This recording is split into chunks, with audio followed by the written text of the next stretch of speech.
Hi, I'm Jamie. This is Dead Dodge Garage, and these are classic Chrysler wiper bushings.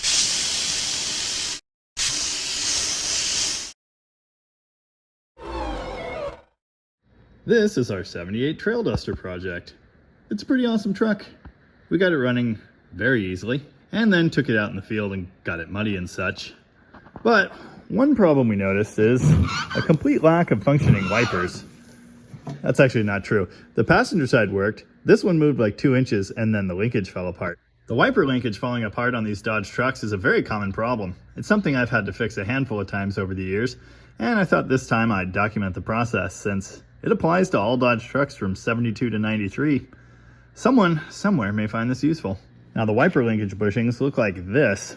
They kind of press into the arms, the pieces of the wiper transmission, and then they pop over a stud. Step 1. Remove wiper arms. There's actually a special tool for this, but I don't have one handy, so I'm going to use a pry bar. Carefully. A screwdriver works too. Did I say be careful? I think I did. Oh, I need 2 hands for this. When that arm pops off there, it's going to spring closed and go shooting across the shop. Arm number 1. This is a great time to check the splines in these arms and take a quick look at your pivots. Hopefully they look decent, like these ones do. Anytime I'm taking wiper stuff apart, I always set my arms left and right so I don't mix them up. Although in this case, they are the same arm. All right, trying to reach the passenger side one without dying. The cowl is like packed solid with mud. In fact, that may be the real reason why the linkage fell apart on this particular truck. Arm number 2. No, I've definitely never scratched paint doing this. You can shut the hood to get it out of the way when you're pulling the arms. Then you need to open it, which is still really difficult on this truck for some reason. And then you've got a row of Phillips screws to contend with. There are 2 here that point inward, and the rest all point up. So you'll be dodging around the hood with your screwdriver. With any luck, your screws still look like screws. And this is a snap-on, come on. This is gonna take 2 hands and maybe an impact driver. Now when I say impact driver, I don't mean the zippy kind. I mean one of those twisty tools that you hit with a hammer. They force down into the screw and turn it at the same time. You can also lightly tap your screwdriver with a hammer or something similar. Sometimes that'll have the same effect. Nice. They all came out using conventional weaponry. Time to pull the cowl panel. It's wedged underneath, kind of into that gasket. So you have to pull it this way and it should come out. Delicately go around the wiper pivots. Now you're going to have to fish it out of there somehow without ruining your fenders. Now I said a bit ago that this setup is exactly the same from 72 to 93, and it is, except the cowl panel itself and the pivots are different starting around 1979. The later hoods have a kick up in the middle, and the cowl has a kick up to meet it. Because of that, the cowl is taller in the center, so the pivots have to be taller too. Kind of starting to understand the problem here. This is gross. Someone might have parked this truck under a tree for a while. Oh, I've always enjoyed this. Admired the pivots there, but there are 2 indentations where there could be pivots here, presumably for a right-hand drive version. I've never seen a right-hand drive version, but I assume they exist somewhere. Okay, there's the chunk of linkage that fell apart. It's just kind of laying there. Again, it did work, briefly. Here's the location on the wiper motor. Notice there's no bushing left at all. This side was still hooked up, but it fell right apart as soon as I touched it. So here's the technique. With the linkage unhooked, slide it out this opening. Hopefully everything all stays square. Yeah, there we go. Nice.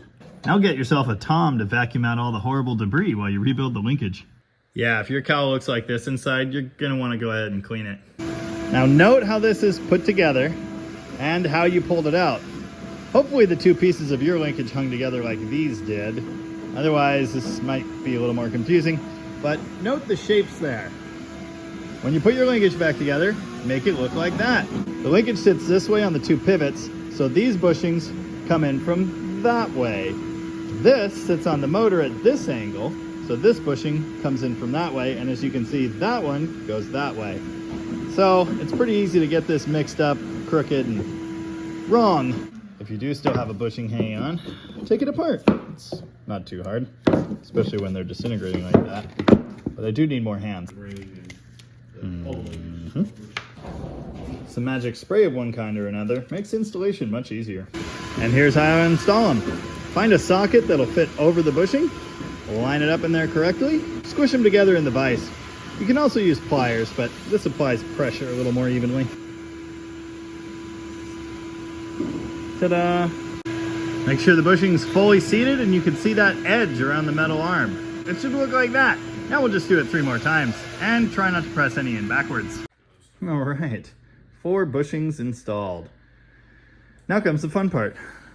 Goop them all with grease so they have like half a chance of surviving. Bushings greased. Now to press the pin back into the bushing. Now I could do this in the vise really easily, but I want to show you the technique I'm going to use to do this up inside the cowl. You kind of have to use pliers for that. You can't fit a vise in there. Yeah. Oh yeah, don't totally jack them full of grease. Sometime today. This, like many things, is really challenging with one hand. Anyway, that's the technique. Squeeze them together. Yeah, it goes together perfectly with the camera off. Now here's what you want to see. You want it fully buried and locked in there. And you want to not blow the back side of the bushing out. So just do that carefully. Now you get to do it 3 more times up inside the truck. Oh, this looks much better. But now this thing's gonna go outside to get hosed out. It's hours later, the truck is cleaner. Time to install this thing. Carefully reinstall it through the opening. Now get the pliers. You'll notice pretty quickly this is gonna be the hardest part. You gotta get the bushings onto those pins. It's also gonna be really hard for me to actually show you this. I install the linkage on both pivots before I install it on the motor. That way, you have at least a bit of a chance of seeing and reaching this driver's side one. Once everything is connected to the motor, that pivot is over here, and there's no way to reach it. Oh, there's a chunk of old bushing left behind too. Gotta get that broken off. This is never easy, but for some reason in this case, it's proving impossible. So I'm gonna do what a smart person would do and remove the wiper pivot. And see, that's just too easy. I don't know if the pliers were tight enough. Okay, linkage is sitting in there with the pivot. This one I was able to get, let's say, relatively easily. Not easily. And now the connection on the motor, which again, really hard to do with one hand. Okay, with all the linkage done, the cowl panel gets slotted back in under the gasket and screwed back onto the truck. Now I don't think the arm on the motor moved at all, but it's always good practice to cycle your wipers before you install your wiper arms.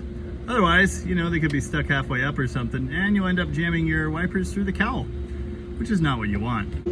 Well, unfortunately, Tom got excited trying to replace the wiper blades, broke one of them, and now we're stuck looking for parts. We just can't see them work again, but I promised they would. And that's all there is to it. Replace the wiper bushings on your Dodge truck. It's not the worst thing in the world. You just have to sit on an engine for like an hour. Hopefully you found that helpful. If you have any questions, let me know. In any case, thank you very much for watching.